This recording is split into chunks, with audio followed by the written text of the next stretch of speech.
Hello and welcome. This is just an extra video. I had a question from a viewer on sizing the bodice of a dress pattern, and it's going to be too complicated just to answer in a text blurb, so I thought I'll just do a quick video because this might help other people. And the pattern that she has a question on, I do not own, but I have one that is similar enough. I think I can use it to, illustrate. So this is the pattern that she has, that she needs to make the bust a lot smaller. And it looks like she has a pattern range from 16 and above. And in her messages, she's saying that she wants a finished bust size of 36. Now, according to pattern sizing, well, let's just use it. This is my pattern I'm going to be illustrating from. It's a very similar. It has a circle skirt. It has a midriff band, a fairly fitted bodice. That's the key points here. The design elements are different, but that's okay. So, a circle skirt, yeah, the hips are going to fit because it's a circle skirt, plenty of room. The waist, she says, fits for a 16, okay? And for a waist size 16, that is a 30-inch waist. Now, she is also saying that she wants a finished bust size of 36. And according to this down here, a finished bust size of 36 on this pattern, which I'm assuming is similar because it looks like it's a similar fit, a finished bust of 36 is for a size 10. Now, here's the thing. The size 10 with a finished bust of 36 is made for a body that is 32.5 inches. Busts measurements. So they're incorporating about 4 inches of ease in there. So make sure if you're making modifications that you understand that there is ease that's supposed to be included. And if you take the body measurement and you subtract that from the finish measurement, you'll see how much ease they want. So use that in your figuring. She seems to be saying what she wants is a finished bust measurement of 36. Okay? So that means if we're going from a size 10 in the bust to a size 16 in the waist, we're going to be making a lot of changes in that upper bodice.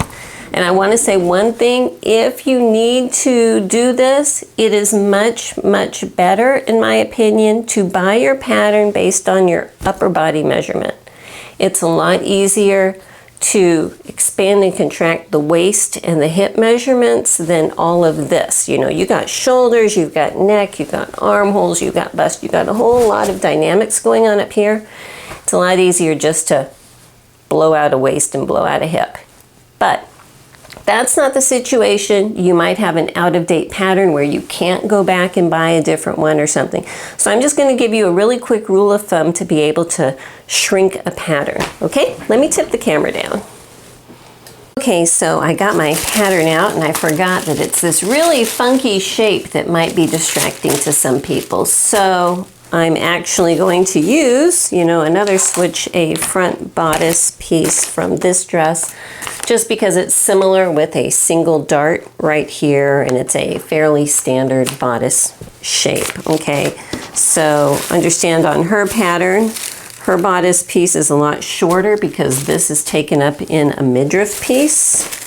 Oh, where are you, little midriff piece? Similar to this, which is going to be the correct waist size, okay?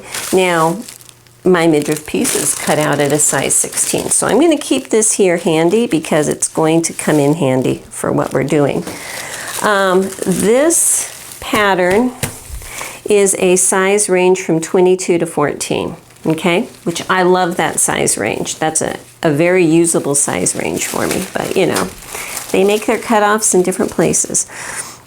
So what I wanted to show you is a starting place for me, if I knew this midriff piece is going to fit. So I'm going to line up my size 16 midriff piece with their actual size 16 cutting line here.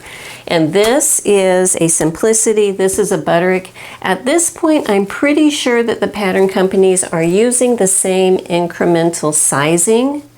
It seems that way to me with all of the making that I've been doing, so I'm going to assume they are. When I line up the side seam differences on this Bucolic to this Simplicity between a 14 and a 16, it's the same. It's 1/2 inch, okay? The same for the armhole up here. Between the 16 and a 14, it's the same, and you know, so on and so forth.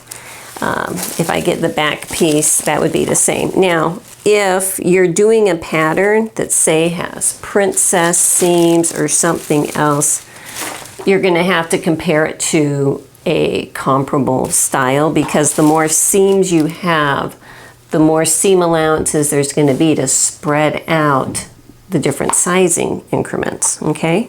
So, but with this, looking at this, okay, so if this is my midriff piece, that's going to go right here, all right? And she needs to go all the way down to a size 10, all right? And her smallest size is a size 16.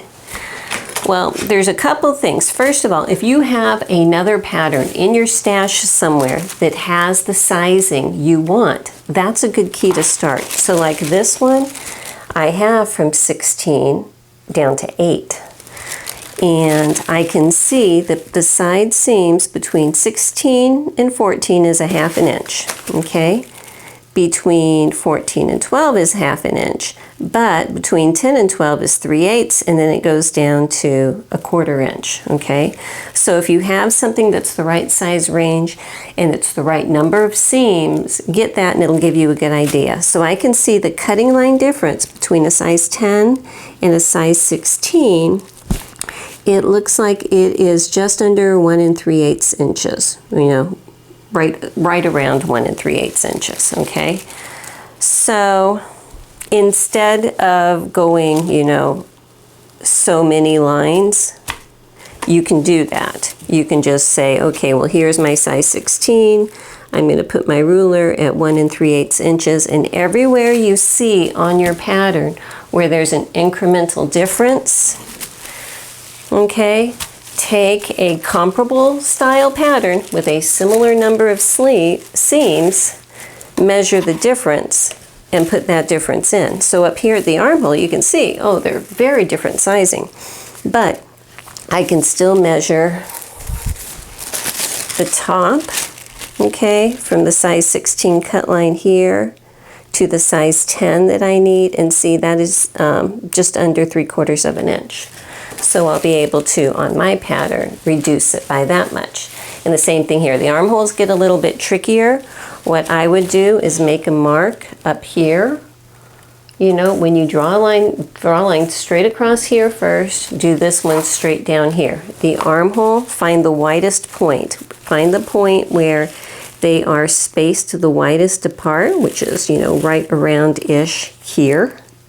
Figure out your difference again and ease it, okay? And up here at the neckline also. That's going to be your easiest bet. Now, here's the thing. If you don't have another pattern that has a similar step down, or you just want to reduce it by one size, okay? Say you have, well, this one, say, it ends at size 14, and say you want a size 12, okay? What you can do is figure out what the previous step down is and just repeat it. So here the previous step down is 1/2 inch.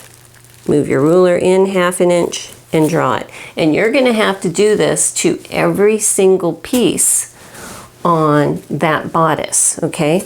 But before you cut it out, once you have everything drawn, okay, before you cut it out, you're going to need to blend it in so it's going to fit with this midriff piece here, okay? So you're going to be having something in here that needs to come out to here.